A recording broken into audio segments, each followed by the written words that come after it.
All right, what is going on, y'all? How are y'all doing today? It is December 5th, 2021, and unfortunately, the Atlanta Falcons have fallen again, this time to Tampa Bay. Tampa Bay, Tom Brady has the X going on strong, man. Four more touchdowns today. So, if I'm not mistaken, if my math is correct, that means that Tom has thrown 9 touchdowns against the Falcons this year. And boy, that's not good. 30-17 is the final. If you were someone who was casually watching the scores as you go by, as we normally do, if you're looking and you see the scroll on the bottom of the screen, and you look and you were looking at the game and you say, okay, Tampa Bay is handling the Falcons. It was a little interesting today. I'm not here to try to force feed you into thinking that we're burgeoning on greatness with this Falcons team. But there were some moments that I felt like there was a lot of fight.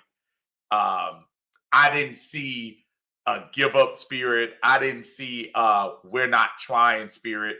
Did I see some horrible uh, play calls? Yes. Did I see some scratch your head decisions? Yes. Did I see some more questionable defensive alignments during the game against the greatest quarterback in the history of the game? Yes. But I sit here slightly encouraged that it, you know, there is something about this team that doesn't want to make me just absolutely turn off the TV and just throw stuff at it and all of that. And I know that's not what people want to hear today, especially when your team is 5-7, uh, probably going on to the fourth straight, or would it be five straight, fourth straight losing season. Um, and nobody wants to hear all that. People want to see progress and see what's going on. I don't know what to tell you. All I know is right now we're 5-7. We're one game. And yeah, I'm going to keep bringing it up because the matter of fact is we are a game out of that seventh playoff spot with 5 games to go. So I would be foolish to sit here and act like the season is over with. So the Falcons do. They have a lot of stuff in front of them. Now, you can't come up with efforts like you did today, but you're going into a stretch of a schedule where you have a Carolina team that just fired their OC. That was an interesting call during the break. Joe Brady, who was everybody's golden boy coming into 2020, being let go at Carolina. We have them next week. Now, we do have to travel to the West Coast. And what I've been looking at so far with this San Francisco defense, they look like they're revitalized. That will be an interesting trip, even though, of course, we snuck one out last time on the West Coast. A lot of the players involved in that game aren't going to be at this one this time. I am not going to try to force feed a narrative that, well, we're still in control of our own destiny. We still can do this thing as far as the playoff run is concerned. But at least I do like to see effort on the field. And I saw some effort today. Cordell gives me effort every week so far that he's been a Falcons. And the more and more he continues to impress me, at the very beginning, when he had the 1 or 2 games that you sat there and said, okay, maybe flash in the pan, he's having the game of his career, whatever. The more I can say that I can see him in the future plans of the Falcons. Now, the problem is, as with other folks that we have to take care of next year, which includes Foye Luakan, you want to see what the structure of the salary is going to be next year. Cordero gives us a lot of effort. I give Russell Gage some credit today. Yes, I know it's a huge minus on that fumble on the first drive going in.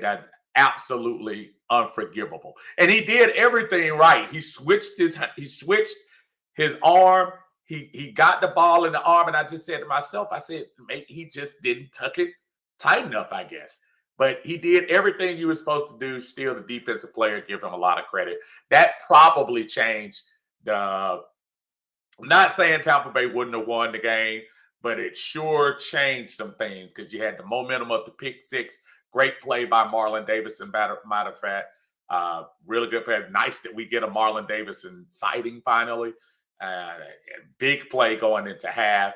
You should have been able to capitalize on that first drive out fumble. But other than that, Russell Gage did show a lot of heart. Had the play where he got hurt at the end, came back. And I know the game was probably already out of reach, but at least you see guys not giving up. A lot of volume tackling today from Dion and Foyer. Definitely Dion. A couple of calls. I mean, a couple of coverages that I just see him. I don't know. Maybe because he just got back. Maybe he's a little bit out of sorts or whatever. But decent effort. AJ still continuing to do some okay things. There was a couple of plays there. He got turned around near the end. And so this team is a work in progress. It's hard for me to go 100% all in on this team, knowing that we're just in that flux right now. We are. That 30-17 loss to the Tampa Bay Buccaneers by our standards is actually not that bad. It's a loss, but you didn't get embarrassed today. The Matt Ryan narrative, I don't know. We'll save that for another day. Too many people will be talking about that. What's going on, Armani? How you doing, sir? Jalen says Patterson needs a new contract ASAP. He does need a new contract. This is the problem, Jalen. We need more than Cordero Patterson. You definitely need some guard help. I'm just trying to tell you, man. The Jalen Mayfield project, I'm sorry. It's not working. The defensive tackles were having a fit.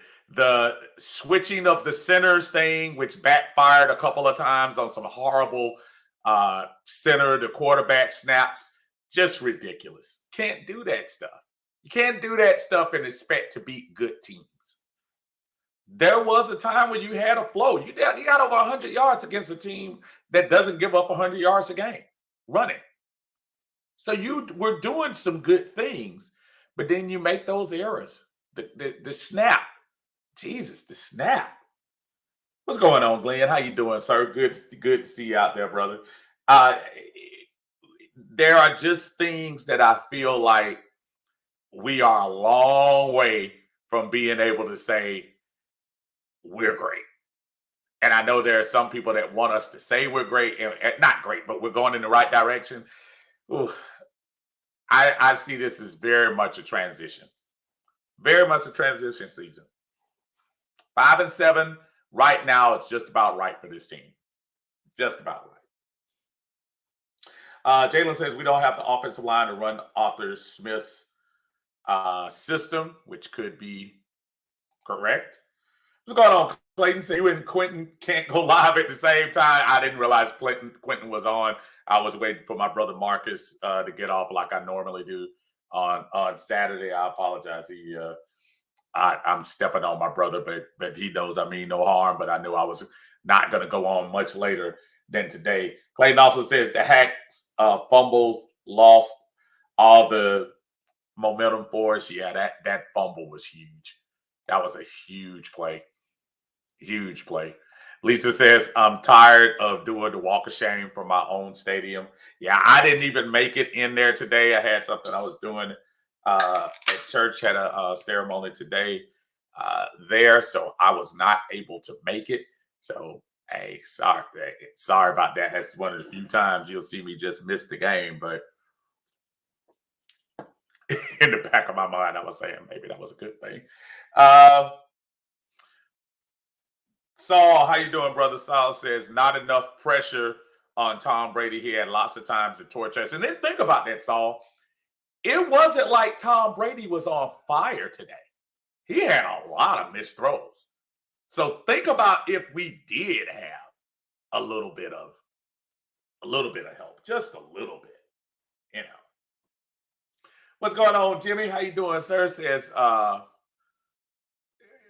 trying to get your thing right here. Say Arthur's still showing he's scared. This is the NFL. Grow up. Yeah. Listen, that when you were inside the 40, and the play calling to me, you were running the ball against this team today. Excuse me. You were running the ball against this team. You were falling into 4-yard gains. Allison came in the game fresh, fell into a 4-yard gain.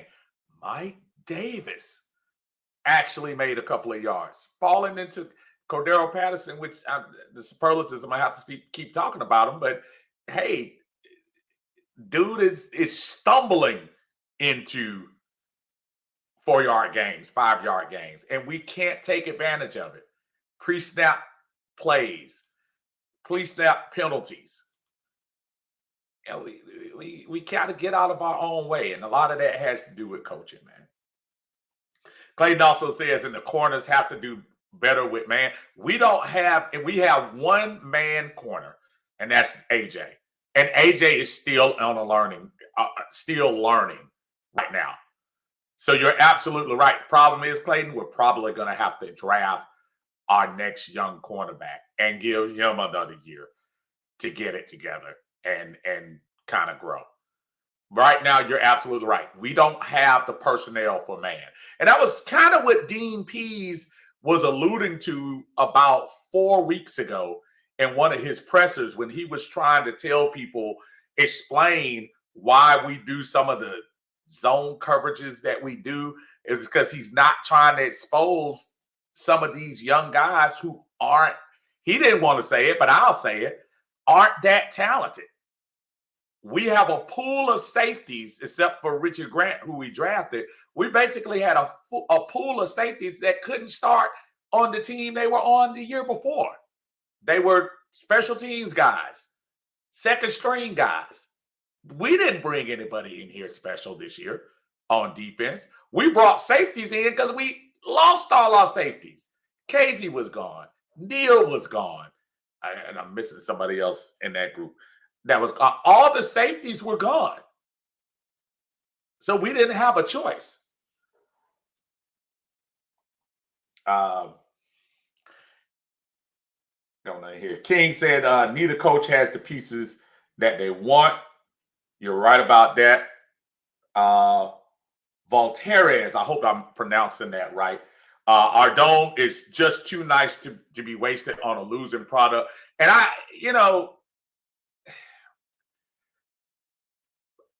I think the thought of bringing a new stadium in was a great idea.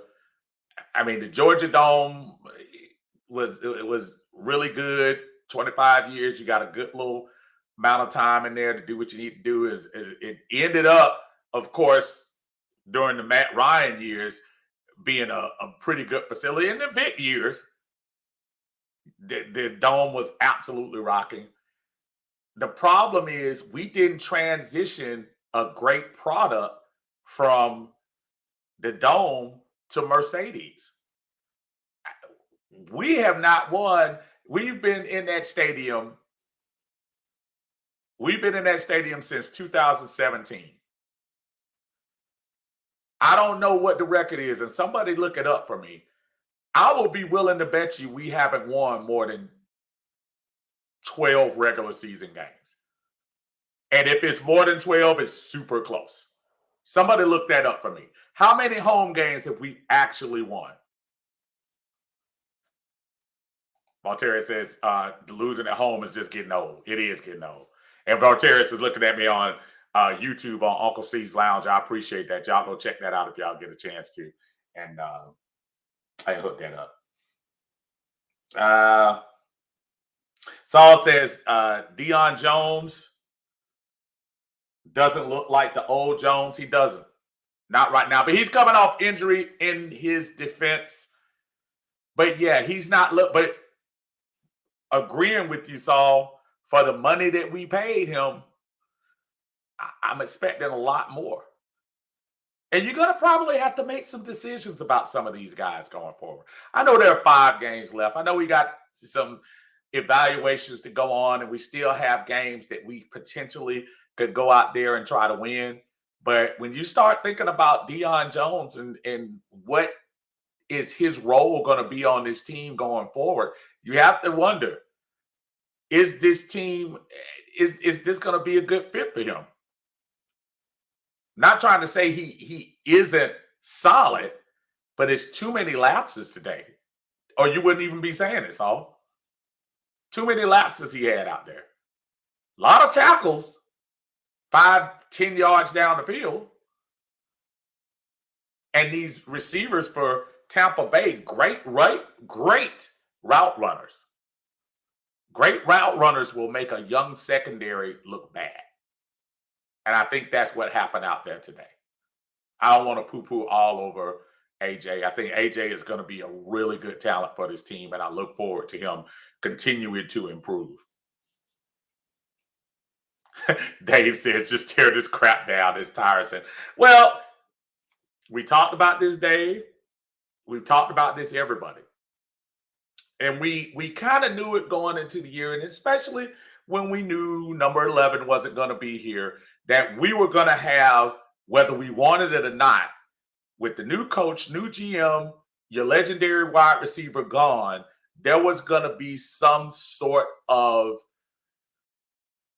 cultural shift in this team. I think the only thing that's stopping the complete cultural shift is the quarterback. And I'm going to talk about him real briefly before I go back to the comments. Matt's numbers today, 30 of 41, 297 yards. He didn't throw an interception, but he also didn't throw a touchdown. Now, I know the offensive line wasn't giving him any help. Whatever combination of the centers that you were having wasn't working. When you getting all your sacks from defensive tackles today, if I'm not mistaken, let's go back down so I can check it out. But I'm sure it was Vita Vea and Ndamukong Suh with both of the tackles, 4 of the 5 sacks today. So if the defensive tackles are getting sacks, what does that tell you? Your guards and your centers are not doing their job. You really didn't get a lot of people messing with you off the edge. So give the tackles some credit today. But this team isn't made as constructed for Matt Ryan. We've got to, if we want to have any opportunity to change okay, let me start back, because I don't want this to turn into you're hating Matt Ryan. That's not what I'm saying. What I'm telling you is, we knew this was going to be one of these funky years, 5-7, 6-8, 9-8, 8-9. Only optimistic fans that were just so overhyped on Kyle Pitts, overhyped on Frank Darby, overhyped on Mike Davis's thighs in training camp. Those were the only folks sitting here talking about 12-5, 13-4. Most of us who are used to looking at what we draft and how usually the schemes we have, we didn't know this year because we didn't know what Octa was going to have. But looking at some of the things we were doing in the past, I think a lot of us were saying, okay, pray for 500 or close to it, and hope we can sneak 1 or 2 that we're not supposed to. So this year on the season, we were 5-7 now. And out of the 5 wins, We only had one, and at that time, I think New Orleans was a winning team. We got one win against a winning team. We're beating some of the teams you're supposed to beat. We didn't beat Washington, who is losing now. We didn't beat Philadelphia. Well, Philadelphia is, I think, 6-6 now, so they might be over 500. So we're in that purgatory, that little space, that neutral zone right now, where we're not great. We're not the scourge of the earth. We're not Detroit. We're not, shoot, I didn't even say this year, Chicago. We're not Seattle. We're kind of in that middle section where we go to this game and hope and pray we can kind of get something. And I hope and pray there's a team out there that says, you know what? We could squeeze a little juice out of number 2 if we brought them to our team this year. I know that won't help the salary cap, but you know what will help? It'll help usher in a new vibe. I think the target word that me and Tidy were using recently is synergy. You don't have that right now. Today, I didn't get a chance to make it to the game, and my wife and my son and I were sitting there watching, and as exciting as there were some parts, the Marlon Davis play outstanding, the Cordero Patterson run, the surprise Mike Davis burst. We're still fans. We get excited. But every time we're sitting in that living room in the fourth quarter with 5 minutes left, and we have the same look on our face. That same look. That narrative has got to change. I want to be the team on the other side with 5 minutes that can run the clock down because we're up by 2.5 scores. That's where I want to be. We're not there right now. We're not there. And I only mention Matt because I think Matt deserves better. I think Matt deserves to ride off into the sunset for a decent job. He's the best franchise quarterback we had, hands down, no debate. I'm not talking about your favorite quarterback. I said the best quarterback we've had in the franchise. Yes, longevity has something to do with it, but he has been. And this team serves him no good right now. The personnel on this team are not doing him good. We need a quarterback that is going to be able to invent some plays, break off some things, scramble for 2 yards instead of running backwards for 6. That's not Matt's game. They've tried to make him change. That's not Matt's game. And we keep fooling ourselves into thinking that he's going to change into that, and he's not. And we end up in this frustrating thing every week. We do it every week, y'all. We do it every week. Glenn says we're in a rebuild, so interesting to see if we're going to draft and sign off on free agency. Dre, how you doing, my friend? Good to see you out there today. Let's see what we got going on. Let's go to Jimmy says KZ Neal Allen. That's what I was missing. Ricardo Allen. Thank you, Jimmy. Dub J, what's going on? Say he, Arthur Smith, abandoned the running game. And Dub, that was really weird to me because as much as they were throwing, remember they even threw up the little Bruce Arians, nobody's going to run against us. And we had 100 yards by the second quarter. And then you stop. You almost got too fancy. And I even liked the part when I saw Matt Ryan get a little frustrated when we had the ball inside the 5-yard line and we're sitting up there trying to do 3 pass plays. You just ran on this team up and down the field. The mix was throwing Tampa Bay off. Tampa Bay doesn't have world beaters on the team. They have very talented guys. Sue is a talent. Vita Vea is a talent. JPP is a talent. Which they can be had. And we were having our way today. And we went away from the running game. You're absolutely right. So, Walter, what's going on, my friend? How you doing? Says, Uncle Steve, do you know if there are any teams in recent history that has gone the whole season without winning a home game? Well, right offhand, it's got to be the Detroit Lions because they went 0-16. So that's one. But other than that, I don't know a whole lot. And shout out to Detroit because they won their first game today over Minnesota. So that's good. Steve, we've only won 10 games and Mercedes says it's open. Thank you, Jimmy. And I knew it couldn't have been that many. Now let's break that down, Jimmy. Let's talk about that. The first year we were in Mercedes-Benz, I know we started off with the win against Green Bay, and that was the year we played the AFC North, if I'm not mistaken. And every team that came in that year, well, wait a minute. That might have been the year before. I apologize. That was the AFC East, our first year. My apologies. And we lost the game to Buffalo. We lost the game to Miami. And that was a weird 10-6 year that year. But we probably won, 4 home games that year? So you mean to tell me from 2018 to the present, we've only won 6? And that's about right.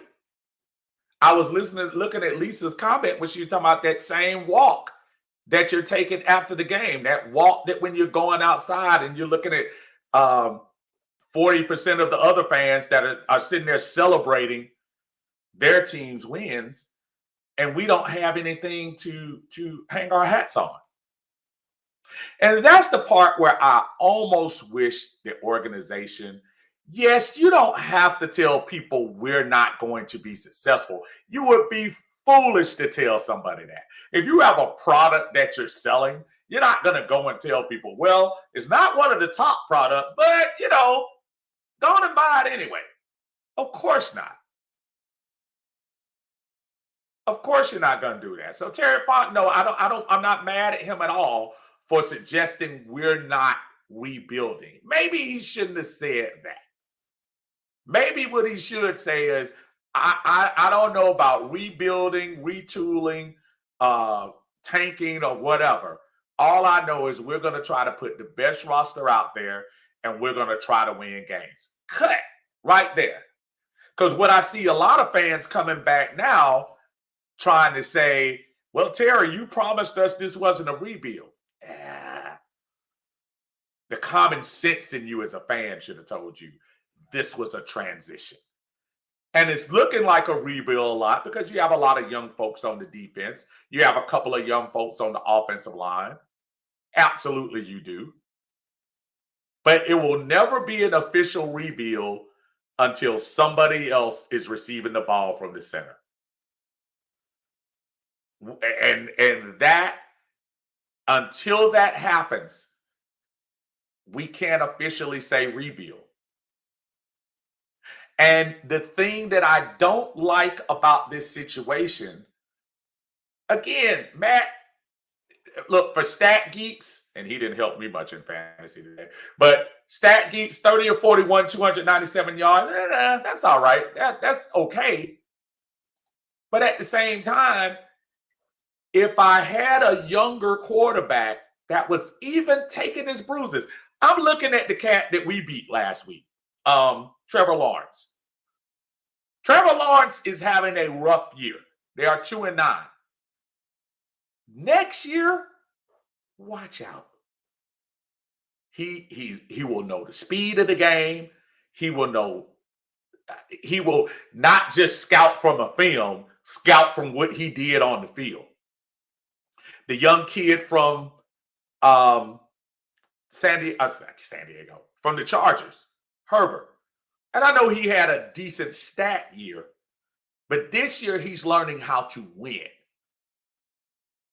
Joe Burrow, same way, before he got hurt. he had to take some lumps.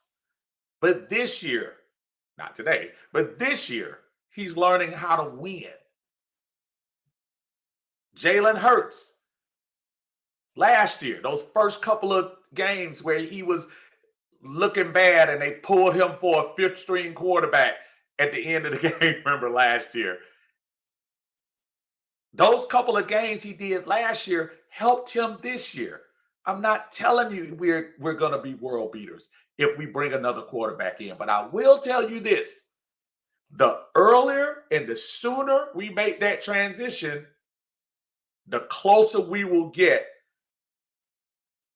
to that new style, that new energy that this fan base has been waiting for, that I have been waiting for. I can't speak for everybody, but I know I speak for a lot of folks when I say I think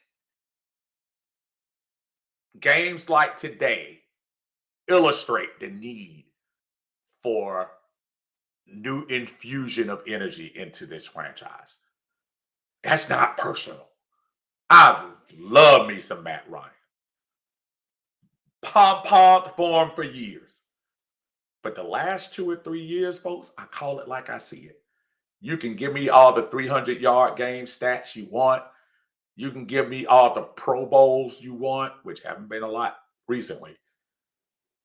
You can throw up the MVP from 5 years ago.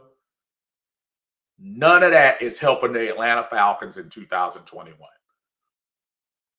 So that's where I am, y'all. I'm trying to be positive. This is not a negative rant against my Falcons. I have nothing but love for my Falcons.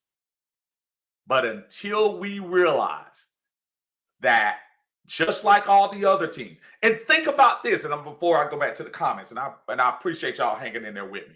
Think about this, y'all. In the NFC South, aside of the guy that we played today, and I'm trying to tell y'all, I'm not saying Tom Brady is done, but you see some of those throws today, some of them were good, but boy, he was kind of inconsistent today. And it wasn't like pressure was on him. Tom Brady was doing this in the pocket. He was hopping. You got 3 chances to hop in the pocket, you getting some good protection. And he was missing some cats today. That early 15 for 15, that was his Drew Brees impersonation. All it gave him was 1 touchdown early. We have an opportunity to get a head start on these cats. Carolina has gone back to retreads, and that's not helping them. New Orleans, 5 straight losses. The Drew Brees era was real, y'all. It's gone now. It's not a shock if we beat New Orleans. It's back to the old days. Hopefully it's back to the days of putting bags back on their head. But this is the opportunity to bring those guys in. So when we're coming out of the end of 2022, maybe there's some hope. Because as a fan, I'm telling you, whether you're at the game in the seat, whether you're tailgating outside the stadium, whether you're sitting in the living room, whether you're at a bar, it's frustrating to keep seeing your organization not even give a positive. Can't go through a consistent 2 or 3 week span where we look good. We just haven't done it. And I'm sorry about my rant. I apologize about that. That's too much for rant. Yeah, Abel says, "Preach it." Yeah, I'm trying. Lynn, how you doing? Said we want wins. At the end of the day, that's what it's all about. Listen, let me tell you something. Lynn, the way this game was going today, and the only way we would have won it, it would have been an ugly win. But guess what? I'll take it. When I saw, yes, and I wasn't on all last week, not purposely, but just had some things going on that I wasn't able to come on. It frustrates me to see people complain about a win. And when I say complain about a win, I'm not saying complain about components of it. You could be upset that the defense didn't do this, Matt Ryan didn't throw this. I'm not saying you can't complain about that. That's understandable. But when I see people say, why are the Falcons winning now? Because they're a team and they're trying to win the game. It's the dumbest thing I ever heard. Why are the Falcons trying to win? Sometimes that bothers me, Lynn, when I see that. That absolutely bothers me. But yes, we want to win.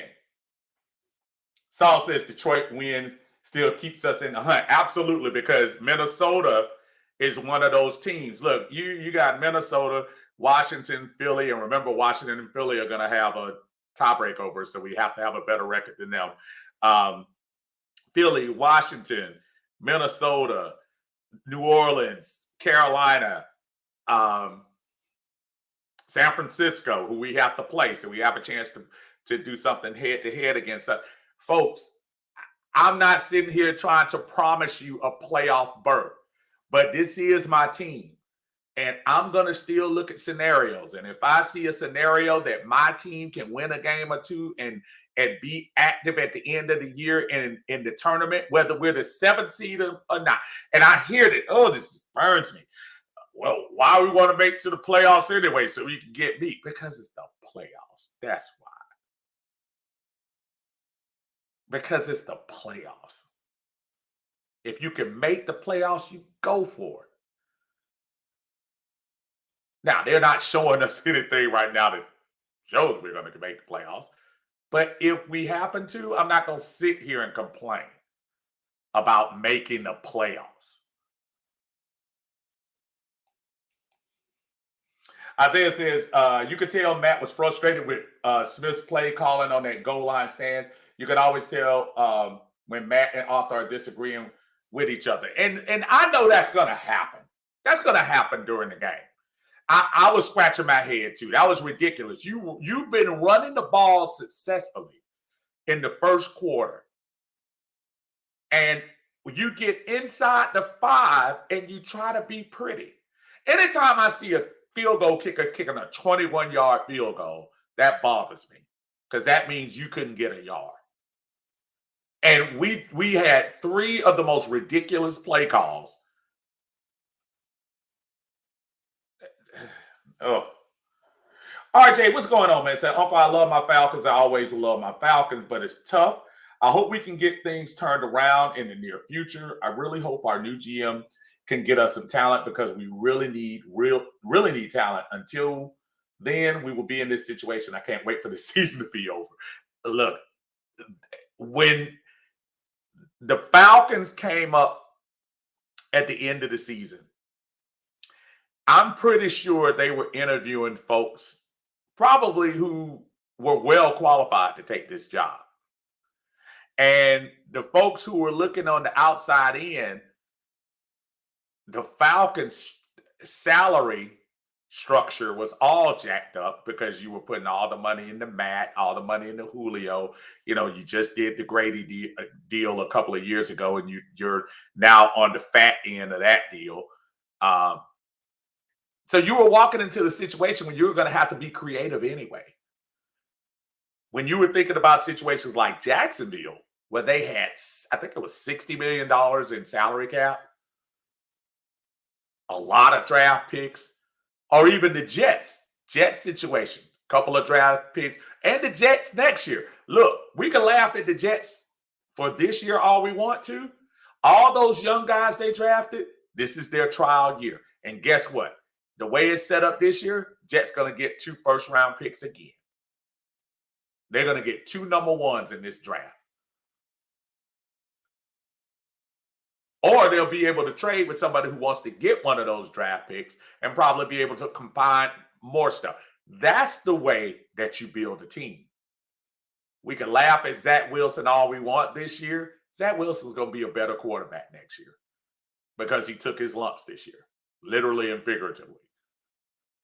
That's the kind of thing that I wanted to see for this team. Now, I know you can't do anything about Matt Ryan's contract. We had to redo that to get under the salary cap. I understand people frustrated with that. I know a lot of people don't understand those ramifications, but it is what it is. You had to do that in order to be able to be under the number required to go into the business year 2021.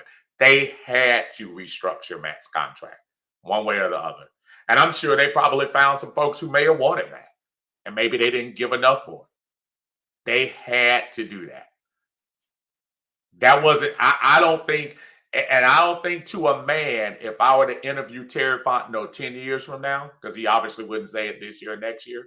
And if I interviewed him to a man and say, Terry, did you actually want to do that restructuring of Matt? He's not, no, Steve, because what choice did I have?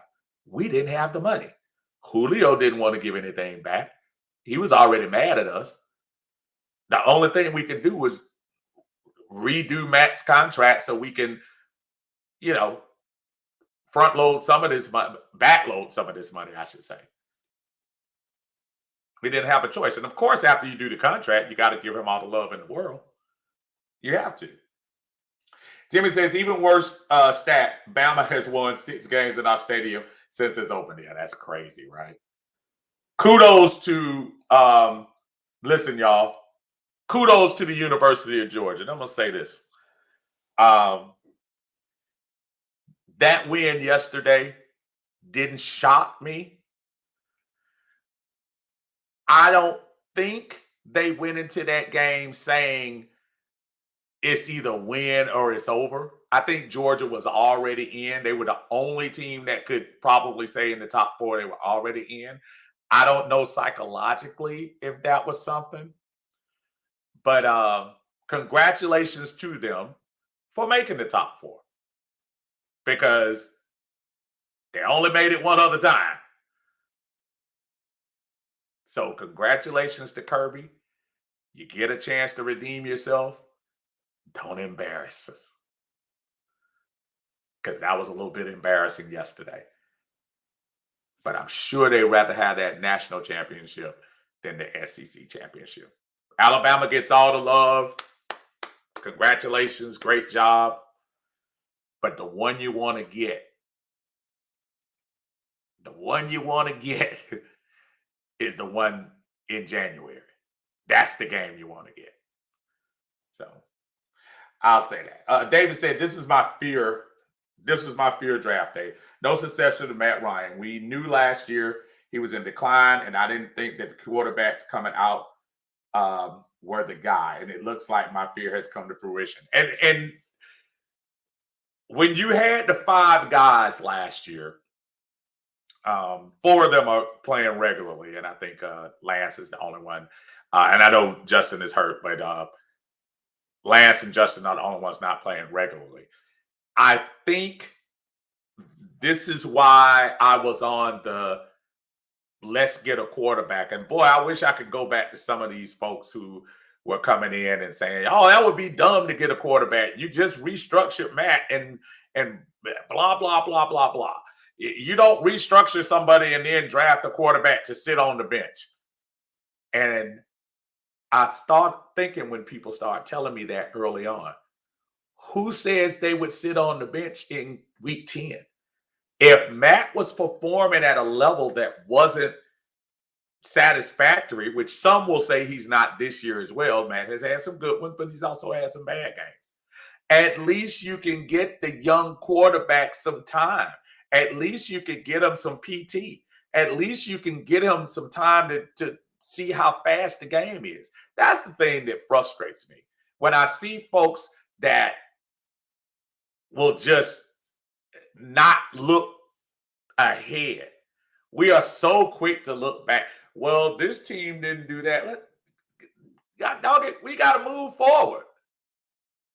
So what? We'll be the first team to have a $35 million quarterback starting and the first round pick on the bench for 1 year. So what? And you see, now they let Felipe Franks get on the field for tight end sets, for punt returns and all of that stuff. Listen, you play the game to win. And with the number 4 pick overall, you don't draft a tight end. You just don't. And to David's point, it's going to come back and get you. And this year, it's going to stunt this franchise's growth another year. Unless you have this out-of-the-world dynamic guy that hasn't gone to the combine yet and upped his stock. And it's going to happen. Right now, I know a lot of people are on the guy from Pittsburgh, Pickett. They're on his bandwagon. They were on the guy from Wake Forest for a little bit, but I know he's been kind of struggling lately. But there are going to be two other guys. Guarantee it happens every year. As successful as Mac Jones was coming out of Alabama, nobody was talking about him as a number one pick until after the national championship game. Nobody was talking about Trey Lance as a top 2 or 3 pick. Man played one game.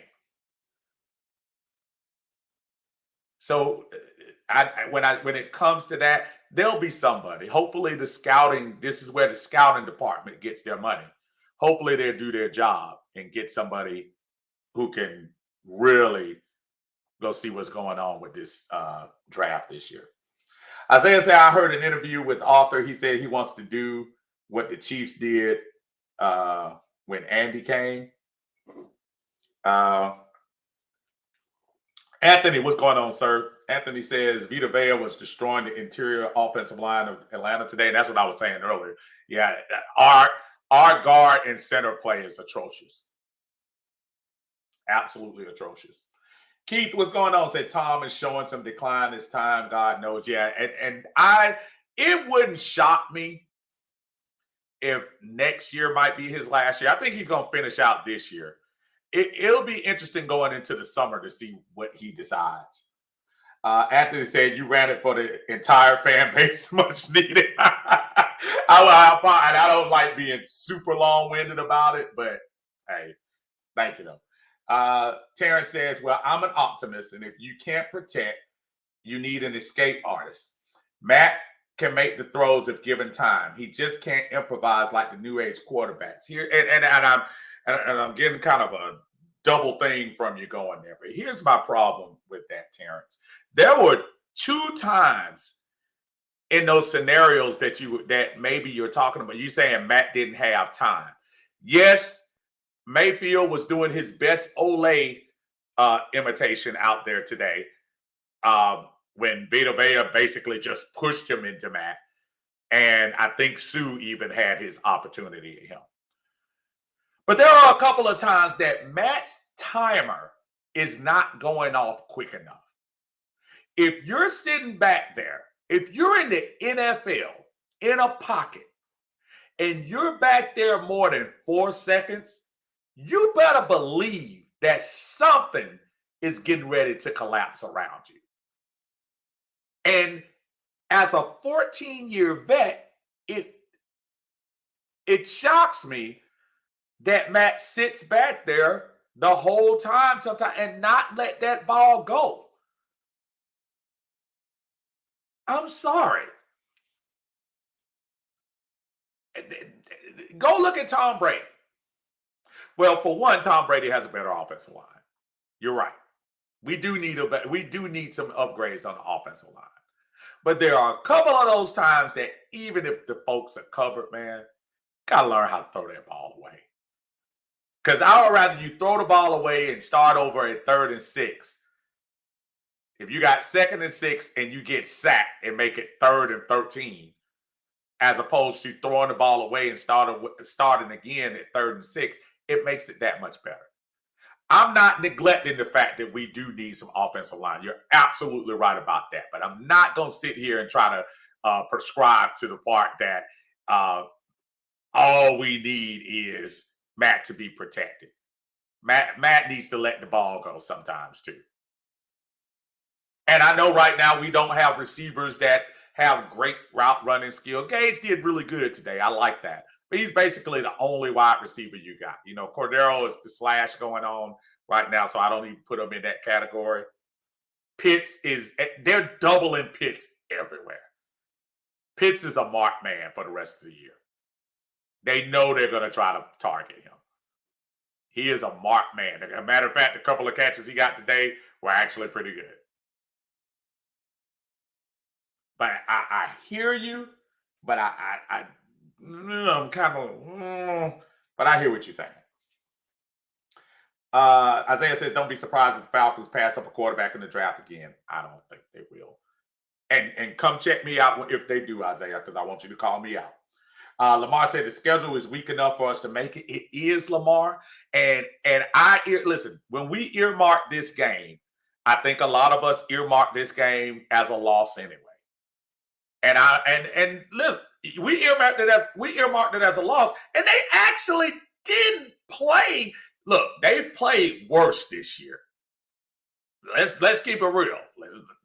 Patriots, Dallas, Philly, Carolina, they played worse. This they got in their own way a couple of times today. Tom was doing Tom Brady things, but Atlanta got in their way today. They got in their own way.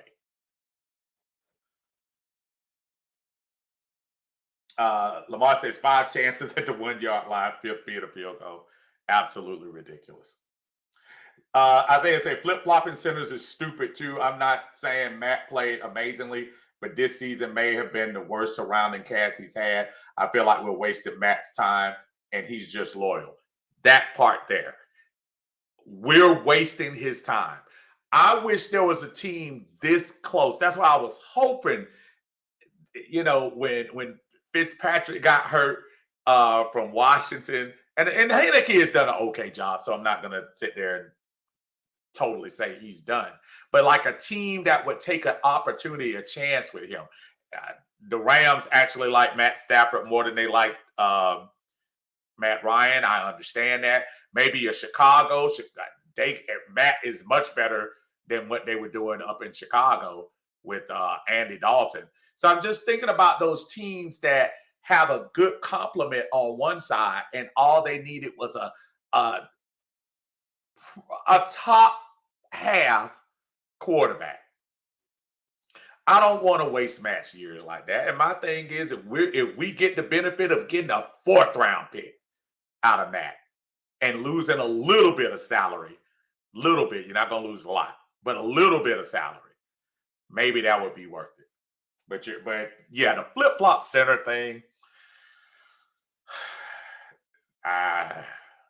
ridiculous. Dahlman over there making excuses on the side. And I don't know, it might not have been his fault, but all I know, it looked dumb. Cam, what's going on, Cam? Say the Jets and the Giants have multiple first-round picks, and they may be moved for more collateral. Now, that would be that's the thing. You think about those teams, and those are young teams. Giants are probably going to end up getting a quarterback, too. I don't think Daniel Jones is – I don't think Daniel Jones – I think he's okay. I'm not sure if he's worth that next contract, and he's coming close. But what do you got? He should have, 1 more year or 2 more years? 1 more year? Saul says, any news on Oliver? You talking about Isaiah Oliver? I think Isaiah's out for the year, if I'm not mistaken, if that's who you're talking about. I think Isaiah's out for the year. Isaiah said Matt's contract is already backloaded. The restructures make them worse. Exactly. That's why when they did that move, you basically knew this year and next year. But even that being said, Isaiah, it doesn't mean that you can't make a move. It doesn't mean you can't draft a quarterback. You had to do that for financial flexibility. I get it. But what rule says just because you have a $30 million quarterback, you can't draft the number 1 pick that after the 2 years, he'll be able to come in fresh and be able to do something? Who says that? Whether it's Justin Fields, Trey Lance, or whoever. Who made that rule? What unwritten rule was that you can't draft a high drafted quarterback? I don't know. Isaiah says Kirby should have pulled Bennett.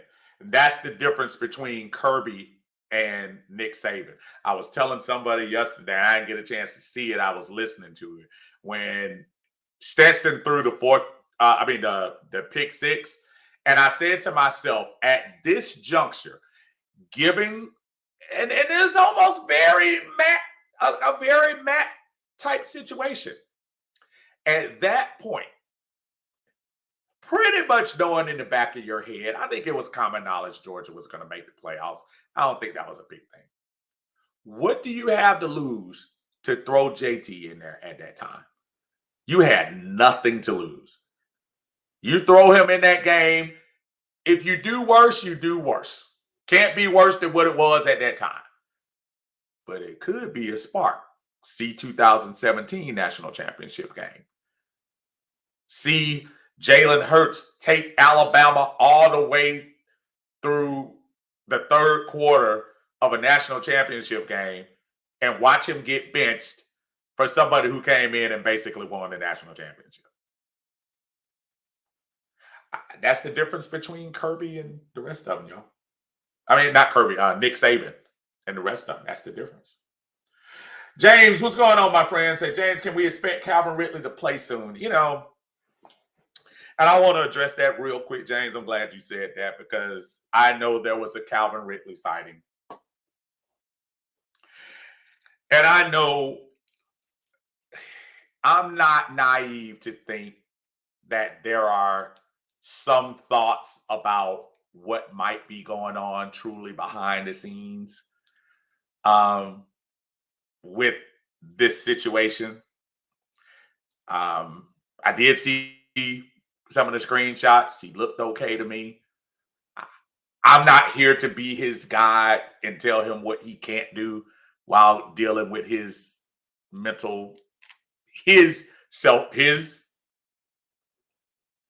self-proclaimed mental health issue. But the one thing I do know, I'm not in that man's head. So I don't know what's going on with him. I know there's been a little bit of venom towards him on some of the posts. Look, as long as y'all not super disrespectful or vulgar or anything, I'm not one that's going to start taking down things. All I just say, just be careful of. I would just be careful before you get too deep. We don't know what's triggering this.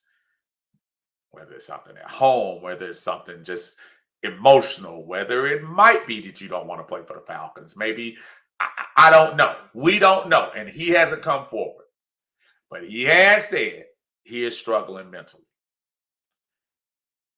I know to some, that vision on the sideline doesn't look great.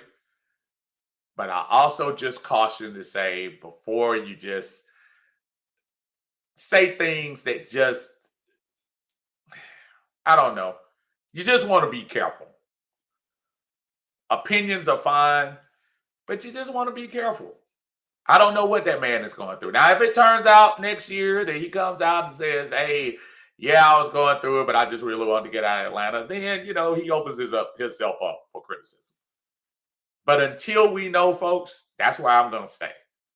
I'm going to stay in pocket. I let everybody else have their own opinions about what they think. I don't know the man. I don't know his family. I don't know his inside folks. I don't know anything that's going on. All I know is he said to a man, he said on his release, he was going through some mental things. He needed some time off. He is eligible to get off. And if I'm not mistaken, I think he got off the IR this past week. He wasn't there. He was at Alabama. He was at the Dome, but he wasn't at the game. I don't know. And it would probably be smart for me not to get inside that man's head and figure out what's going on. Just man to man. Any more than I think anybody would want to get in my head, which would be a strange place. Jimmy says they wanted Pitts to replace Julio. Yeah, I hear that. But when we drafted Julio, the scenario was different. You had Michael Turner. You had Matt Ryan. You had some little ancillary parts. If I'm not mistaken, Tony G was there too. So you had things in place. So when you got Julio, he was a fit more than he was a savior. I got to be careful when I say savior. I'm not saying he was a quarterback can't a quarterback will be more of a football savior than a tight end. If Kyle Pitts came into this situation where we knew we were going to have all the parts in place, we knew Julio, we found out they probably knew Julio wasn't going to stay. So if you knew Julio was there, knew Ridley was there, knew Matt was going to be still functional, you didn't have a running back, that hurts. Then I could almost see maybe spending a top 15 pick. But I'm talking about a number 4 pick. Sometimes you just got to go BPA, y'all. Best player available at number 4. You do. I know a lot of people are now, oh, we should have got Michael Parsons. Not at number 4. Nobody else would have got him at number 4. Nobody was going to pick Michael Parsons at number 4. So when I keep hearing everybody say, yeah, we should have. No, we shouldn't have. Because nobody else got him that high. But yeah, I hear what you're saying about for I know what you mean, trying to replace the aura of Julio, but no. Cam says Pickett, Carroll, and Riddler are the only 2 quarterbacks I feel that can step in and make a difference. Yeah, you can go pretty much. Matt Carroll, he probably will be the top quarterback coming out this year. I'm pretty sure. And Ritter, his stock can go off the roof if he is competitive against Alabama. If he's competitive, oh yeah, his stock will really shot. Macario, how you doing, my friend? Say don't wish bad on nobody, but I see Mitchum had a torn ACL. Their number 1 receiver. Yeah, and I saw that too. I didn't realize it was a torn ACL. Yeah, listen, no matter what, that game will be different one way or the other next time they come through. But we're going to see them again. I don't think it's anybody here that thinks that we can't beat Michigan and Alabama can't beat Cincinnati. Saul says we don't have a deep threat. That's one of the issues. And one of the deep threats was supposed to be Zacchaeus. But I think in order for you to have a deep threat, you have to have 2 solid receivers, period. And I don't think we have 2 solid receivers right now. And you think about it. Gage is a free agent next year. And Zacchaeus is a free agent, I think. I know for sure Gage is. I'm gonna have to check on Z. Z might have one more year. Z might have one more year. Lauren says, but when you have wide receivers that don't break off routes, where's Matt gonna throw the ball? That is the question. ESPN just said our receivers are bland, no IQ receivers. If you're double teamed or covered to a point where you can't make a catch, change it up. Give Matt or any quarterback to be able to get you the ball. But here's the only other thing with that, Lawrence. When you came into this season, coming into even in the training camp, because remember, we didn't know about the Julio stuff until midsummer. Your thoughts of your receivers were going to be Julio, Ridley, and Pitts at the time, after the draft. Nobody thought Julio was leaving before that. Nobody knew Ridley would run into these issues. That was your thought. Gage was basically going to be a slot receiver to come in every now and then. I don't think when the Atlanta Falcons drew it up, they thought wide receiver 1 would be Ridley, wide receiver 2 would be OZ. And I don't even know who I think Tajon Sharp. I mean, if you're telling me that you expect those guys to be running crisp routes, pretty much career number 4 receivers, I'm sorry, bro. I can't buy it. And then I know the next thing people say, well, give Frank Darby a chance. I don't know what the deal is with that. Maybe Frank Darby's in the doghouse. I don't know. Give some of the other guys a shot. I think they just re-signed Marvin Hall. Give Marvin Hall out there. I don't know. But I hear what you're saying, but I'm also saying, okay, but let's not act like these are the guys we wrote in at the beginning of the year. You didn't write in either one of those guys.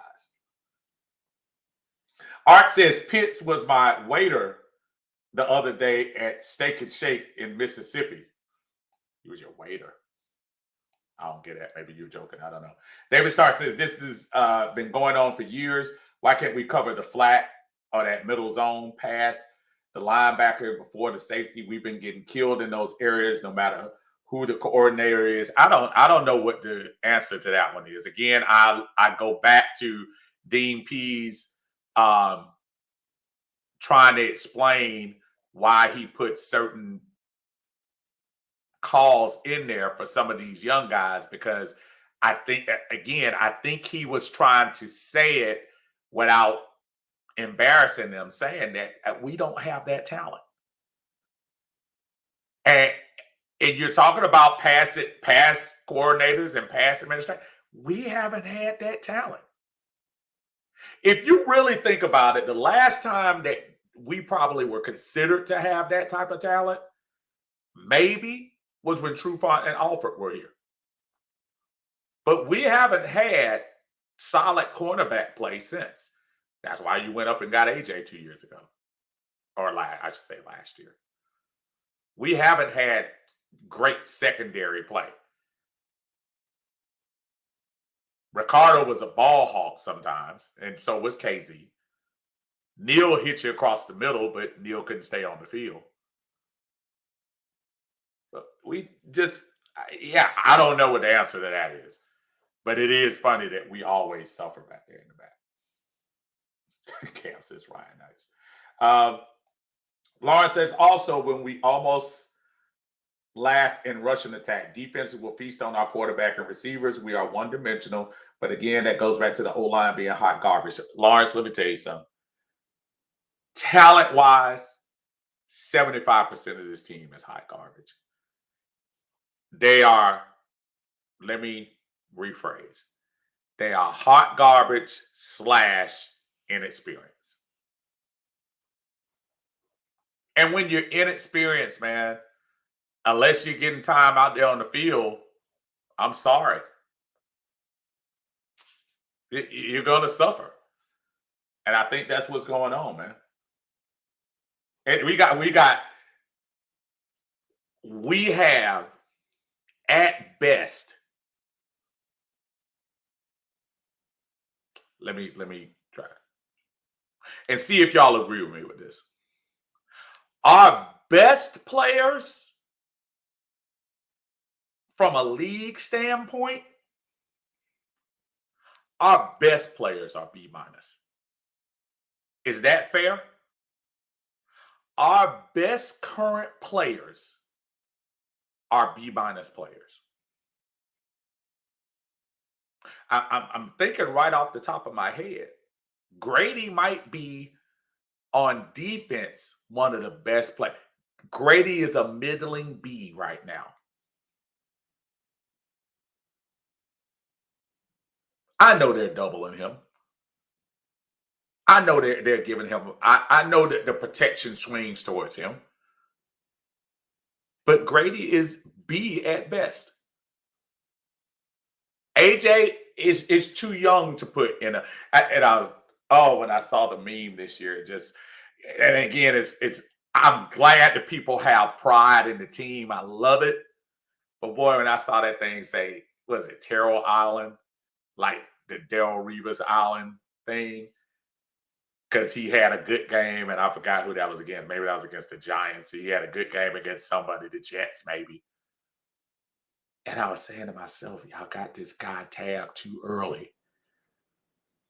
There are only a few guys that jump in and are great at the cornerback position. First one I want to give credit to, as much as I can't stand their team, is Marcus Lattimore. Marcus is probably the last person, him and probably Jalen Ramsey, that have come in from the jump and been great. And before y'all say Trayvon Diggs is a ball hawk.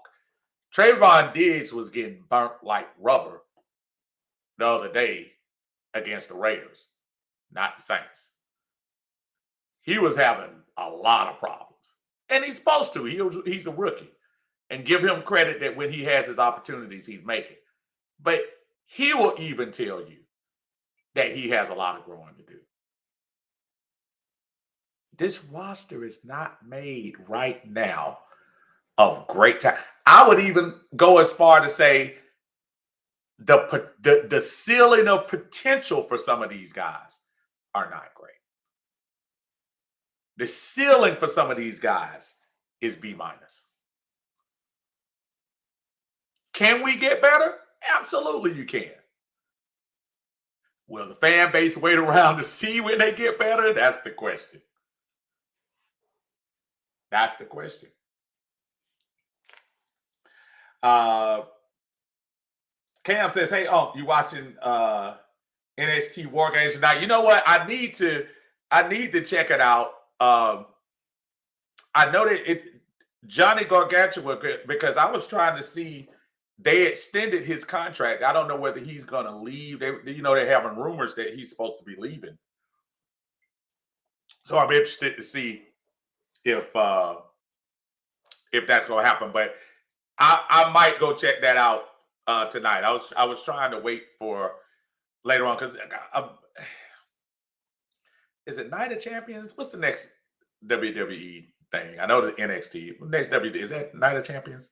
Me and you got to talk offline about that wrestling, bro. I'm all into wrestling as far as I haven't been much in the WWE Raw as much. I keep up a lot more with SmackDown because I like Roman. I know Big E is running things at Raw now, but just waiting for that run to Royal Rumble. That's when I'll get deep back into it, when you got the road to WrestleMania with Royal Rumble, and then right after that, I forgot what the one they do right between the Rumble and WrestleMania. But yeah, I'm getting ready to get into it real good, bro. Saul says pass rushing is another issue, and Saul, I wish I could solve that problem, man. This pass rushing, go back to what was that? Who was that? Was that Jimmy? Was talking about how we. No. That's David was saying how some of these things, no matter who the coordinator is or what they're doing, we still can't seem to do. We haven't had a pass rush since the one-hit wonder Beasley had the 15 sacks in 2016. I mean, we have not done anything pass rush. We brought in players. We've drafted players. I don't know what it is. And we've had different defensive coaches. We had a regime change, and you still don't see those things changing. But you're right. You're right. Cam says Diggs has the most picks in the league, and he's still giving up the most yards in the league. My man is pulling James, and that's what I'm saying. Now, that's not saying he's not going to get better, Cam, but I am saying that people going to look at the interceptions and say, "Whoa, he's locked down." He's opportunistic. I'll give him that, but not great. Cam said he's not leaving NXT. They extended his contract, but it was open. Did they extend it just for a week or two? Check that story out, because I thought I saw that the other day. I usually go to WrestlingInc.com, and they may have updated that, but I know they stretched it out a week at least, but you might be right. RJ says, I'm happy Marlon Davidson finally had a first-class play on the field. I'm so proud of him today. We need receivers badly, and we need a cornerback. And you're absolutely right. Listen, welcome party for Marlon Davidson again, for those of us last year. And again, I like Big Boy. I like him. I got excited a little bit when I heard him barking a little bit last year. It was a pandemic year, so we didn't get a chance to, go to the games and kind of enjoy. But this was a good deal today to see that, okay, there may be a potential, because that's an athletic play he made. If you look what he did, he reached out there with one hand and grew it in. He didn't grow out there with two. He grabbed it with one, pulled it in. And yes, it was only 3 yards before. Big Boy, that was an excellent play. And he can go tell his kids, his grandkids that I intercepted the greatest quarterback of all time and took the pass for a touchdown. Great moment for him. Awesome moment. And I was glad that he was able to do that. I apologize, y'all. I'm going over here on the other side. Some of y'all I missed out. Joseph says Mike Davis showed a burst of speed today. Yeah, Joe. Yeah, he showed a burst, all right. A small burst of speed. A very small burst. Dre says, Steve, I know it's a touchy subject. We were talking about Calvin. I think you probably didn't hear me along that way. Yeah, Orion says if we somehow do make the playoffs, do you think we really can win? You know, I know that's one of the things I've heard, and I know people get a little twisted when you say, well, why make the playoffs? You know you don't have the talent. Because if you were to make the playoffs, you're going to play either Tampa, either the Rams, Tampa, or Arizona, or Green Bay, one of the 4 division leaders. Or no, scratch that. You would play either. Right now, I think it would be Arizona's number 1. So you're either going to play Tampa, Green Bay, or Dallas. 2 of those teams we haven't beat this year. Green Bay, not sure if that would be a great game for us either. But if you want to have something to build on going forward, you try to win, man. And who knows, man? When you get to the January games and folks are hurt and folks are banged up, you never know. Sometimes it's about going on a run. Sometimes it's about just making that run to show your fans that, hey, we haven't given up on the season. That's the way I look at it, at least. I know a lot of people think different about that, but you know, I just think right now we're in a weird place as a team. But I'll say this: playing the defending Super Bowl champions and playing the guy who's considered to be the greatest of all time. Yeah, 30-17 is not going to make me smile at night, but at least they didn't exactly give up. And when you don't give up, that's big to me. I think that's huge. And they didn't give up the game. I said I was going to do this till about 7 o'clock, so it's just about 7 right now. I appreciate y'all joining me today. I'm going to try to sneak you on tomorrow and get a little post game. I'm very interested to try to see if this debate in the Atlanta Hurricane comes to fruition. Hopefully it does. It's been very entertaining to see the back and forth. If y'all know what I'm talking about, this ought to be. I hope it does happen. It's either way. It's been fun to listen to. Hey, look, y'all have a great Sunday. Y'all take care. Hopefully we can do it next week, man. Look, Carolina, going to Carolina, you should be able to have a little bit of a showing. But let's see. Until then, y'all take care. Have a great Sunday evening. Have a great week. I'll see y'all tomorrow.